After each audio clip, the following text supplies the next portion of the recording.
દરેક વિદ્યાર્થી મિત્રોનું યુનિક એકેડમીમાં હાર્દિક સ્વાગત છે. આજે આપણે મેથના નવા ક્વેશ્ચન સાથે કામ અને મહેનતાણું બરાબર આપણો સિલેબસમાં છે. રિઝનિંગની સાથે મેથના પણ ઘણા બધા આપણા માર્ક્સ સિલેબસમાં છે દરેક કોમ્પિટિટિવ એક્ઝામમાં. તો હવે આપણે લાસ્ટ યરમાં કેવા ટાઈપના કામ અને મહેનતાણાને રિલેટેડ ક્વેશ્ચન પૂછાયા છે બરાબર, એ માટે મેં વિડીયો બનાવ્યો છે. તો હવે આપણે સ્ટાર્ટ કરીએ ક્વેશ્ચન. કેમ કે મોસ્ટલી જો માર્ક્સ જો જતું હોય ને મેરિટમાં આવવાથી, તો રિઝનિંગના અને મેથ, કેમ કે એટલો બધો ટાઈમ જ નથી હોતો ત્યાં બરાબર. પણ ટાઈમ ક્યારે તમારી પાસે ત્યાં સેવ થશે એક્ઝામમાં, કે જ્યારે તમે આવું સોલ્યુશન કર્યું હશે શોર્ટ ટ્રીકમાં, તો તમને એ ટાઈમે પ્રેક્ટિસ કરેલું વધારે યાદ આવશે અને ફટાફટ તમે ગણીને તમે ત્યાં માર્ક્સ કવર કરી શકો છો બરાબર. પ્રેક્ટિસ વગર કોઈ મેળ નથી પડવાનો. તો હવે આપણે સ્ટાર્ટ કરીએ. 12 માણસો એક કામ 6 દિવસમાં પૂરું કરે છે. અહીં શું કીધું? 12 માણસો એક કામ 6 દિવસમાં પૂરું કરે છે. તેઓ 2 દિવસ કામ કરે છે બરાબર. કેટલા દિવસ કામ કરે છે? 2 દિવસ. ત્યારબાદ 4 માણસો નવા જોડાય છે. તો હવે બાકીનું કામ પૂરું કરતાં કેટલો સમય લાગશે? તમે લાસ્ટ યરના પેપર જોશો ને, જીએસએસબીના કે જીપીએસસીના, તો આવા છે ક્વેશ્ચનો. મેં એટલા માટે એવા જ વિડીયો બનાવીશ કે જે લાસ્ટ યરના જે ટાઈપના ક્વેશ્ચનો પૂછાય છે, કે હવે આવનારી એક્ઝામમાં પણ એ ટાઈપના ક્વેશ્ચન પૂછાઈ શકે છે. તો શોર્ટ મેથડ અને તમારી પાસે ટ્રીક હશે ને, તો તમે વધારે ઇઝીલી ત્યાં ગણી શકો છો બરાબર. કેમ કે એક્ઝામમાં તો શોર્ટ ટ્રીક જ તમારે એટલું બધું તમે લોંગ કરવા જશો ને, તો ત્યાં તમને ટાઈમ પણ ઓછો જ પડશે. અને એમ પણ મોસ્ટલી સ્ટુડન્ટને ત્યાં સ્કીપ જ કરીને આવતા હોય છે રિઝનિંગના અને મેથના. તો આપણે માર્ક્સ ના જાય મેરિટમાં આવવા માટે આપણે બહુ જ ઇમ્પોર્ટન્ટ ટોપિક છે અહીં કામ અને મહેનતાણું. હવે આપણે સ્ટાર્ટ કરીએ. અહીં આપણને શું કીધું હતું કે 12 માણસો છે અને કેટલા દિવસમાં કામ પૂરું કરે છે? 6 દિવસમાં. તેઓ 2 દિવસ કામ કરે છે. 12 માણસો એક કામને 6 દિવસમાં પૂરું કરે છે. તેઓ 2 દિવસ કામ કરે છે, ત્યારબાદ 4 માણસો નવા જોડાઈ ગયા. તો બાકીનું કામ પૂરું કરતાં કેટલો સમય લાગશે? તો અહીં આપણે કેટલા 12 માણસો છે અને 6 દિવસ, ટોટલ કામ આપણે સૌથી પહેલાં ટોટલ કામ ગણવાનું, કુલ કામ. તો 12 માણસો ગુણ્યા 6 દિવસ, 12 ગુણ્યા 6 72 કુલ કામ થયું. બસ સૌથી પહેલાં જો ધ્યાન રાખજો, સૌથી પહેલાં 12 માણસો 6 દિવસમાં, તો કુલ કામ શોધવાનું કે 12 ગુણ્યા 6 એટલે 72 કુલ કામ થયું. તેઓ 2 દિવસ કામ કરે છે. હવે જુઓ, કુલ કામ આપણું કેટલું હતું? 72. પણ થયું કેટલું? તો 12 માણસો હતા અને થયું કામ 2 દિવસ, તો 12 ગુણ્યા 2 24 થઈ ગયું. એ કામ થયું. કુલ કામ 72, એમાંથી હવે કામ થયું 24. 12 દુ 24, કેમ કે 12 માણસો હતા અને 2 દિવસ જ કામ કર્યું છે. તો કેટલું બાકી રહ્યું? હવે 72 - 24 કરો એટલે 48. એ શું રહ્યું? તમારું બાકીનું કામ રહ્યું. ફરી એકવાર સૌથી પહેલાં આવા એક્ઝામ્પલમાં કુલ કામ શોધવાનું. કુલ કામ કેટલું? 12 માણસો 6 દિવસમાં, તો 12 ગુણ્યા 6 કરો, 72 આવી ગયા. કામ થયું કેટલું? 2 દિવસ, તો 12 દુ 24. તો બાકીનું કામ 72માંથી 24 માઇનસ કરો તો 48. એ શું થયું? તમારું બાકીનું કામ થયું. હવે શું કહે છે? 4 માણસો નવા જોડાય છે અહીં. તો જો 4 માણસો પહેલાં કેટલા હતા? 12 માણસો હતા, 4 નવા જોડાયા, તો કુલ કેટલા માણસો થયા? 12 + 4 કરો, 16 થઈ ગયા. હવે તો જે આ બાકીનું કામ છે તેને હવે કેટલા માણસો પૂરા કરશે? 16 કરશે ને, કેમ કે અહીં કીધું છે કે બાકીનું પૂરું કરતાં કેટલો સમય લાગશે. તો બાકી કામ તો 48 હતું અને નવા 4 પણ જોડાઈ ગયા, તો 48 ભાગ્યા 16 કરો, 16 તારી 48 ઉડી ગયો. તો 3 આપણો દિવસ આન્સર આવી ગયો બરાબર. આ ક્યારે તમને ઇઝી લાગશે? જ્યારે આવું પ્રેક્ટિસ કરી હશે ને શોર્ટ ટ્રીકમાં, તો તમને આ ઇઝી લાગશે. અદરવાઇઝ એક્ઝામમાં કશું આ ઇઝી નથી લાગવાનું તમને. જ્યારે તમે પ્રેક્ટિસ, બહુ જ ઇમ્પોર્ટન્ટ છે ગવર્મેન્ટ એક્ઝામના મેથના અને રિઝનિંગના ક્વેશ્ચનોમાં. તમે ઘરે પણ સ્ક્રીનશોટ લઈને કે પછી વિડીયો આવા જોઈને જાતે પણ ટ્રાય કરો, ગણો, નોટબુક બનાવો, રિવિઝન કરો, તો જ આ વસ્તુ તમને કામ લાગવાની છે બરાબર. ચલો ફરી એકવાર આપણે રિવિઝન ખાલી કરી લઈએ કે 12 માણસ એક કામ 6. સૌથી પહેલાં શું કરવાનું? કુલ કામ શોધવાનું આવા એક્ઝામ્પલમાં. તો 12 × 6 = 72, કુલ કામ થઈ ગયું. 2 દિવસ કામ કરે છે, તો 12 દુ 24. કામ થયું કેટલું આપણું? 2 દિવસ જ કામ થયું છે, તો કામ થયું 24. તો કુલ કામમાંથી કામ થયું એ બાદ કરી દેવાનું, તો 48 શું આવ્યું? બાકીનું કામ આવ્યું. હવે બાકીનું કામ તો મળી ગયું આપણને, પરંતુ પાછા કેટલા? 12 માણસો હતા, 4 નવા જોડાઈ ગયા, તો 12 + 4 કરો એટલે 16 આવ્યા. હવે આ બાકીનું કામ પૂરું કરવા માટે ટોટલ કેટલા માણસો થઈ ગયા? 12 + આપણા 4, 16 થઈ ગયા. તો 48 ભાગ્યા 16 કરો, 16 તાલી 48 ઉડી ગયો, 3 આન્સર આવી ગયો આપણો. એકદમ ઇઝી છે. પહેલાં કુલ કામ શોધવાનું, પછી થયેલું કામ શોધવાનું, કુલ કામમાંથી થયેલું કામ શોધો તો બાકીનું કામ મળી જશે. અને જેટલા માણસો નવા જોડાય તેમાં એડ કરીને એને ભાગાકાર કરી નાખો.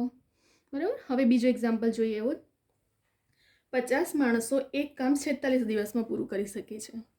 તેઓ 10 દિવસ કામ કરે છે. બરાબર. ત્યારબાદ હવે અહીંયા નવા જોડાયા હતા, અહીં 20 માણસો ચાલ્યા જાય છે, તો બાકીનું કામ પૂરું કરતાં કેટલા દિવસ લાગશે?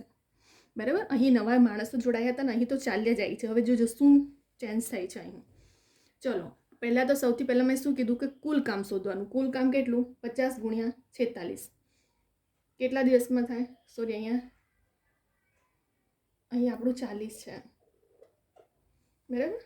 સૌથી પહેલાં અહીં જુઓ, 50 માણસે એક કામને 40 દિવસમાં પૂરું કરી શકે છે.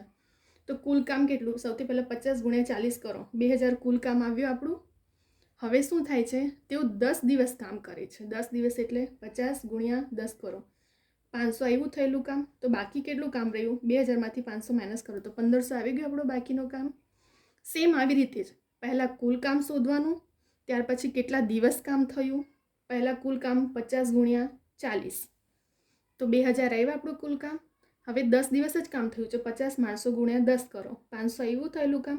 તો 2000માંથી 500 માઇનસ કરશો તો 1500 શું છે આપણું બાકીનું કામ છે. હવે શું થાય છે? 20 માણસો ચાલ્યા ગયા તો 50 માઇનસ 20 કરો. અહીં આપણે પ્લસ કર્યું હતું કેમ કે નવા જોડાયા છે, અને અહીં માણસો ચાલ્યા જાય છે તો બાદ બાકી કરવાની છે. આ બંનેમાં ચેન્જ છે.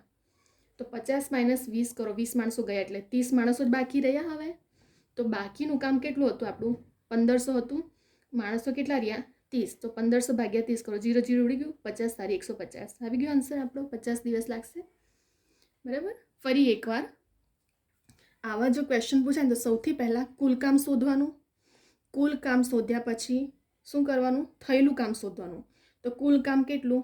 50 માણસો ગુણ્યા દિવસ કરવાના. થયેલું કામ 10 દિવસ, તો 50 ગુણ્યા 10 દિવસ એટલે 500 થયું. બાકી કામ રહ્યું 1500. હવે 20 માણસો જાય, આવે જોડાય તો પ્લસ અને જાય તો માઇનસ. તો 50 માઇનસ 20 માણસો ગયા તો ટોટલ 30 માણસો રહ્યા. હવે બાકીનું પૂરું કરતાં લાગતા દિવસો કેટલા? તો 1500 આપણી પાસે થયેલું કામ બાકીનું છે, તો એના ભાગ્યા 30 માણસો બાકી રહ્યા. તો 0 0 ઉડી ગયું ને 50 તારી 150 આવી ગયો આન્સર આપણો. બરાબર. બંને ક્વેશ્ચન આવા તમે જોશો ને લાસ્ટ યરના પેપરમાં આવા ક્વેશ્ચનો પૂછાયા છે કામ અને મહેનતાણાને રિલેટેડ. બંને ક્વેશ્ચનનો ફરક શું છે?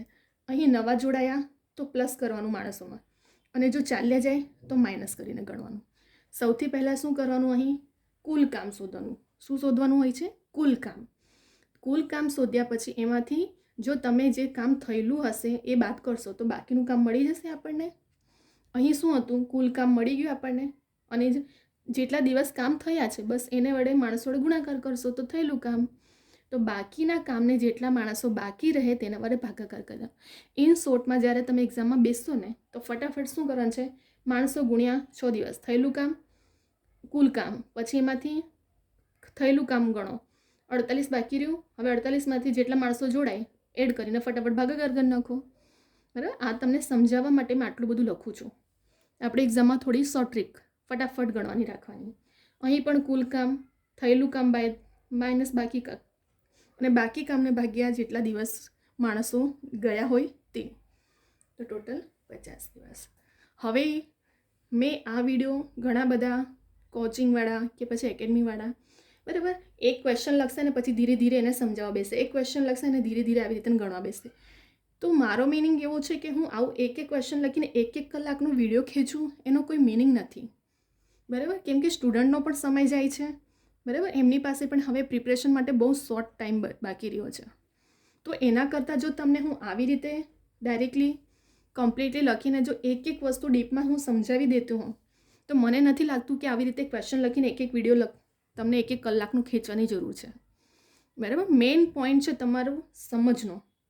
બરાબર. કે તમને જો સ્ટેપ બાય સ્ટેપ આખા પોઈન્ટ ટુ પોઈન્ટ સમજ પડી જતી હોય ને તો આવું બધું કરવાની જરૂર નથી લાગતી મને. એટલા માટે મેં ટાઈમ ના વેસ્ટ થાય અને ફટાફટ તમને સમજ પડે એવી રીતે આખું એક પોઈન્ટ પણ મેં લખીને સમજાવું છું. બરાબર, જેથી કરીને તમારો પણ ટાઈમ સેવ થાય, તમે બીજા ટૉપિકને પણ કવર કરી શકો. 1 કલાક અડધો કલાક જેના કરતાં જો 10-15 મિનિટમાં તમારું કામ થઈ જતું હોય તો આઈ થિંક આ બેટર છે. હું આવી રીતે સમજાવું છું તમને. બરાબર, સ્ટેપ બાય સ્ટેપ મેં તમને બધું સમજાવી દીધું છે અહીં કે કેવી રીતે કઈ રકમ આવી, કેવી રીતે શું ગુણાકાર થયા, કેવી રીતે આપણે પ્લસ માઇનસ થાય છે. બરાબર, તો કામ અને મહેનતાણાને રિલેટેડ ઘણા ક્વેશ્ચનો પૂછાયા છે. આવા ક્વેશ્ચનને વધારે ભાર આપજો. લાસ્ટ યરમાં પેપરમાં છે આવા ટાઈપના ક્વેશ્ચન, એટલા માટે જ મેં આ વિડીયો બનાવ્યો છે કામ અને મહેનતાણુંનું. હવે આપણે બીજા પણ ક્વેશ્ચનો લઈને આવશું. અહીંયા આપણે વિડીયોને સ્ટોપ કરીએ છીએ. જો તમને આ વિડીયો ગમે તો લાઇક, શેર, સબસ્ક્રાઈબ કરો અને બીજા બધા વિદ્યાર્થી મિત્રોને પણ શેર કરો, જેથી કરીને દરેકને આ વિડીયો મળે. હવે આપણે નેક્સ્ટ વિડીયો લઈને આવશું એવા ઘણા બધા ટોપિકો સાથે.